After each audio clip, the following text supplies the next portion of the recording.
자, 톡톡바이오 메가트렌드 시간입니다. 오늘도 이 바이오와 관련된 이야기 한번 해볼 텐데 일단 지난 6월에 바이오젠의 아두카누맙, 그러니까 알츠하이머 치매 치료제가 20년 만에 FDA 승인을 받았습니다. 그러다 보니까 그러면 이번 그 바이오젠이 실적 발표를 할 때 실적 전망은 어떻게 되고 이 아두카누맙과 관련된 그 이슈는 어떤 것들이 있는지 정리해보는 시간 가져볼 텐데요. 자, 오늘도 케미컬 에너지 투자자문 차홍선 대표, 강혜경 시장 고문, 조성기 기술 고문과 함께 하도록 하겠습니다. 어서 오세요. 네. 자, 먼저 차홍선 대표님, 일단 그 알츠하이머 치매 치료제인 아두카누맙이 승인을 받았어요. 그 받은 이후의 주가 흐름이 사실 승인 나자마자는 거의 뭐 40% 급등했지만 그 이후로 좀 계속 내려오고 있는 듯한 분위기거든요. 어떨까요? 예, 앵커님 말씀하신 대로 지금 최근에 발표된 신약이 예를 들면 크게 보면 두 가지가 있습니다. 네. 뭐냐면은 파이자 그다음에 모더나 같은 이제 mRNA 방식의 백신이 발표가 됐잖아요. 네. 그리고 두 번째는 6월 7일 날 바이오젠의 아두카누맙이 이제 승인을 받았는데 두 개가 많은 차이를 보이고 있어요. 어떤 차이를 보이고 있냐면 이 mRNA 그 백신 같은 경우는 그러니까 세계 최초로 혁신 기술임에도 불구하고 모더나 주가는 지금 현재 주가가 빠르게 올라가고 있어요. 지금 왜냐니까 보시면 알겠지만은 실질적으로 그 mRNA 백신에 대한 지금 이제 접종이 많이 되고 있잖아요. 그런 측면이 있고요. 그런데 두 번째 기술, 지금 현재 6월 7일 받았던 이 바이오젠의 아두카누맙에 대한 알츠하이머 기술에 대해서는 이게 조금 말씀하신 대로 40% 올라간 뒤에 제일 끝단에 있는 그림인데요. 그러니까 조금 내려왔어요.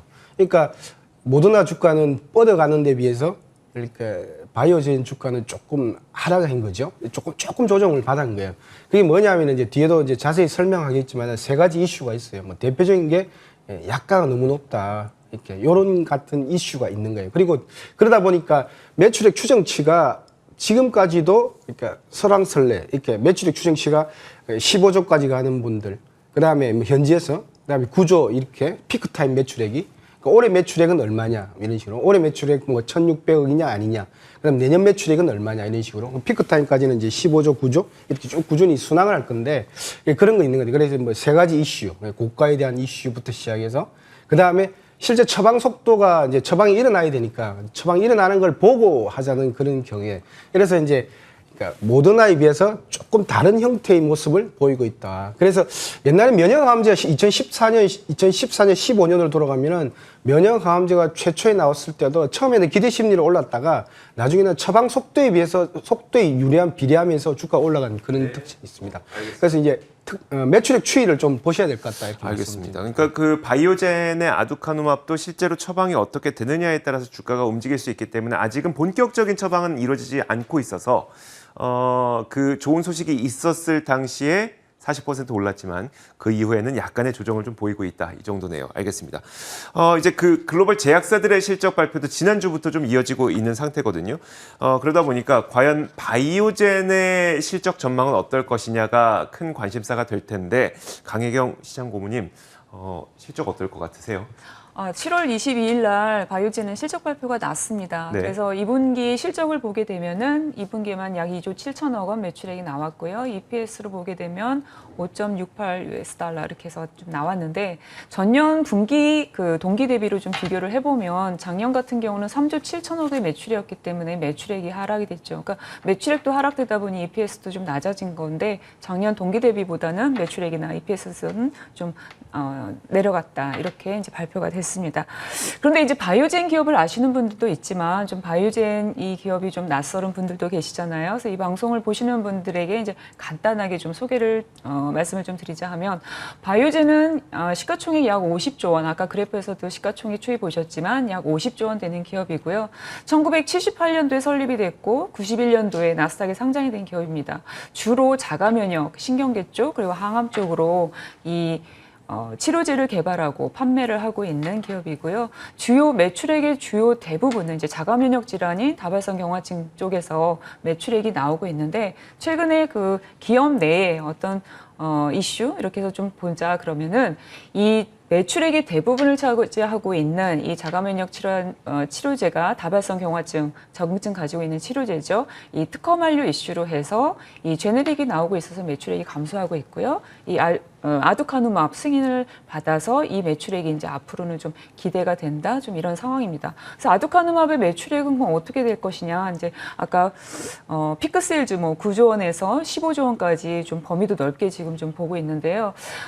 일단 지금 6월에 그 승인을 얻었기 때문에 2분기 아두카누맙 매출액은 뭐 미미하니까 좀 네. 그거는 좀 무시하고 올해 일단 한 1,600억 원 정도 매출액을 미국 증권시장 쪽에서는 좀 보고 있습니다. 그래서 이제 이 매출액을 좀 보고 그다음 미국 내에서의 피크 세일즈는 약 한 4조 원 이렇게 좀 될 것 같다. 이렇게 좀 전망을 시장에서는 좀 보고 있습니다. 그런데 이제 바이오젠의 아두카누맙이 초기 치매 환자들로 대상이 좀 축소됐다는 이야기가 있어서 이건 어떤 의미가 있을까요? 예, 맞습니다. 처음에 6월 7일 날 이 아두카누맙이 허가를 받을 때는 이 알츠하이머병 치료를 위해서 쓰일 수 있는 약으로 좀 브로드하게 넓게 이제 적응증에 대한 그 환자 대상군이 좀 넓게 받았죠. 그런데 추후에 최근에 이제 변경된 거는 경증의 그 인지장애 개선이나 아니면 경증의 알츠하이머 치매 환자를 대상으로 하는 걸로 좀 좁혀졌습니다. 그럼 여기에 대한 이제 해석이 좀 필요한데요.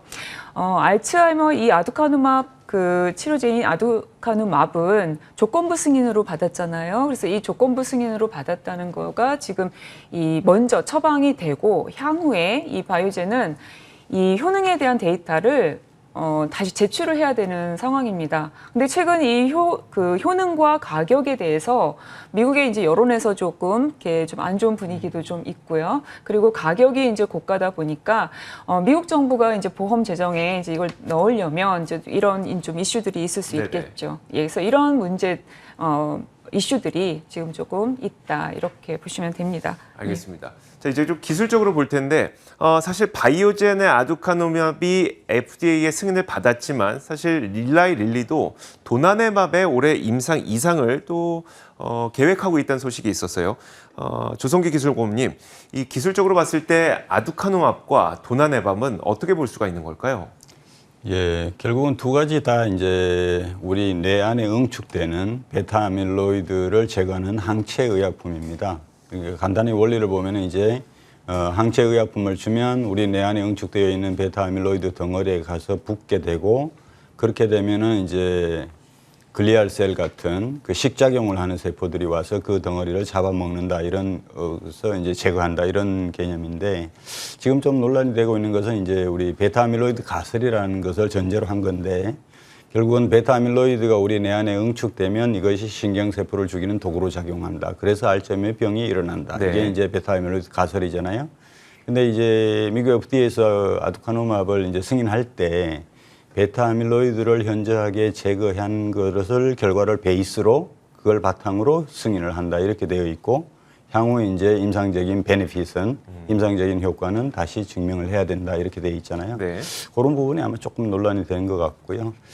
이게 이제 그 상당히 중요한 부분인데 베타 아밀로이드 가설이 이제 성립이 되느냐 안 되느냐 이게 여러 가지 이제 효과적인 측면에도 많이 좀 주목을 받을 걸로 보이고요.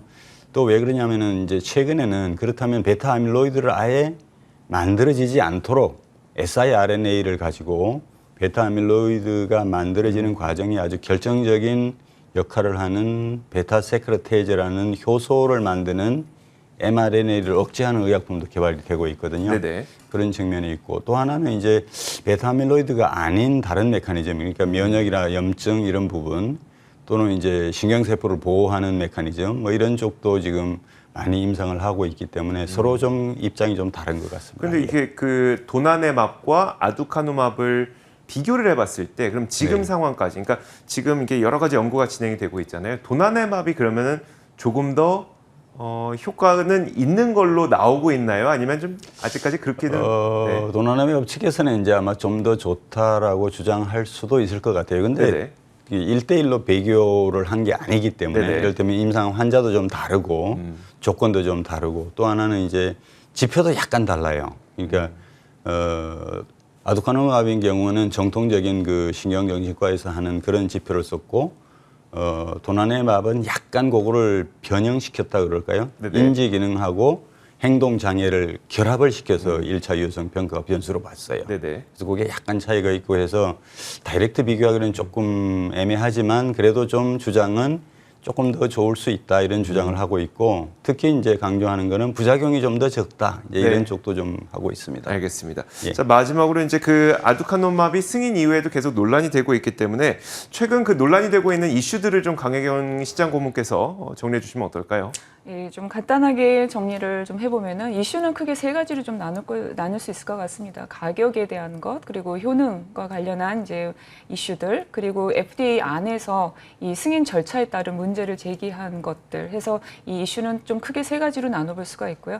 가격은 이제 뭐 공개된 것처럼 56,000달러 연간이죠. 그래서 약 6천만 원 정도 가격이라서 이제 앞서 말씀드린 것처럼 보험 재정과 관련한 이슈들, 그리고 효능은 그 미국 FDA가 이 인지 기능 개선이 아닌 바이오마커로 이 아밀로이드 베타 제거에 대한 거를 했죠. 그래서 지금 앞에 이제 화면에서 보시는 것처럼 플라시보하고 저용량, 고용량 이렇게 비교했었을 때 아밀로이드 그 단백질을 제거하는 거에 대한 거를 더 무게를 더 좀 실었기 때문에 이런 부분에 대해서 다른 타겟, 앞서 이제 설명된 것처럼 신경이나 염증, 면역과 관련한 알츠하이머 치매 치료제의 다양한 연구들에 있어서 이런 부분들이 좀 너무 베타 아밀로이드 쪽으로 집중되는 거 아니냐라는 이런 의견들도 있고요. 그리고 이제 가격적인 거는 앞서 이제 보험 재정과 관련해서는 미국에서는 보통 이제 9개월에서 12개월 걸리는데요. 내년 4월 이후에 나오게 될 것 같습니다. 네, 알겠습니다.